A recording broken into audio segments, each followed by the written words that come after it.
Data খোঁজার নিয়ম। হ্যাঁ, এই যে এখানে দেখি মানে আমি খুঁজবো, মানে আমার এখানে কোন জিনিসটা কতবার আছে, যেমন চিপস কতটা আছে, চকলেট কতটা আছে, টমেটো কতগুলা আছে, ঠিক আছে। এই যে ডাটাগুলা, এই শব্দটা কতবার আসছে, তাই এটা খোঁজার জন্য প্রথমে আমি রেঞ্জ, মানে আমার এটা খোঁজার, কোনো কিছু খোঁজার কমান্ডটা হচ্ছে কাউন্ট ইফ, ঠিক আছে। তো প্রথমে আমি কাউন্ট ইফ ফাংশনটা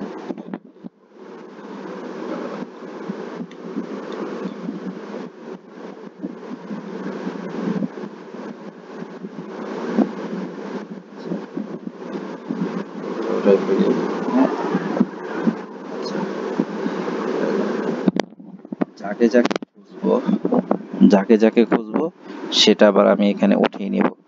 যেমন আমি চিপস খুঁজবো, চকলেট খুঁজবো, পটেটো খুঁজবো, তো যেটাই খুঁজবো এটা পাশের কলমে উঠিয়ে নিব, ঠিক আছে।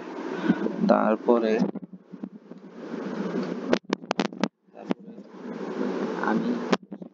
আমি যেখান থেকে ডাটাটা খুঁজবো সেটার রেঞ্জ সিলেক্ট করব।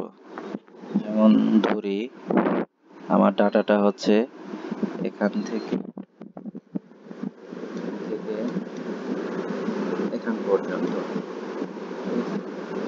তারপর আমি এটিকে ফিক্স করে দেব যাতে আমার সেল যাতে চেঞ্জ না হয়, যেটা এর ভিতরে রাখবো।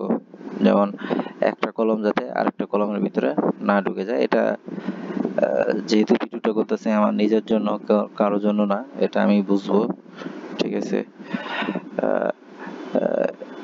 আমি এটাকে ফিক্স করে দেব।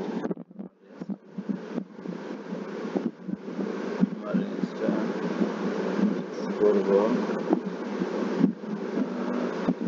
$সাইন, $সাইন হচ্ছে একটা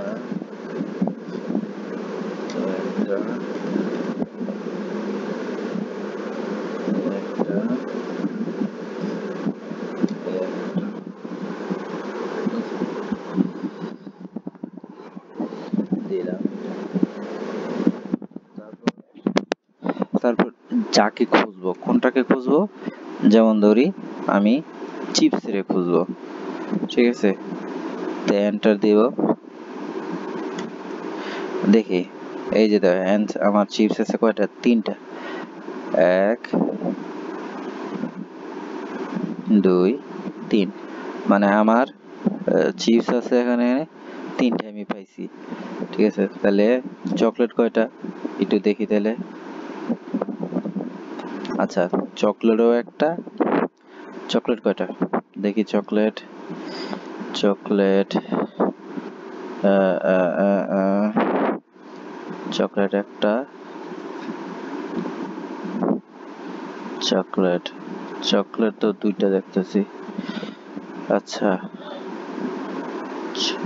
আচ্ছা, না না চকলেট না, ক্যারট কয়টা, একটা একটা একটা একটা একটা এখানে এই লিস্টে আর ক্যারট নাই, ঠিক আছে, যে কারণে ক্যারট একটা। আর পটেটো পি দিয়ে পটেটো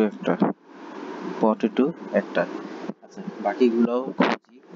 যেমন ধরি আমি রাইসটাও খুঁজবো, রাইসটাকে এখানে কপি করে এনে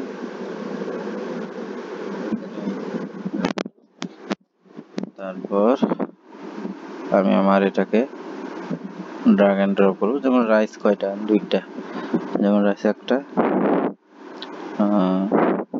রাইস 2টা, ঠিক আছে। তারপর আমি খুঁজবো চকলেটটা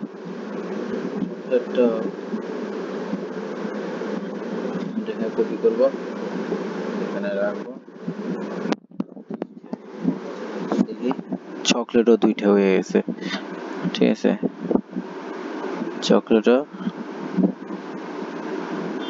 2টা হয়ে গেছে। আচ্ছা দেখি চকলেট দুইটা কিনা, চকলেট একটা, চকলেট দুইটা।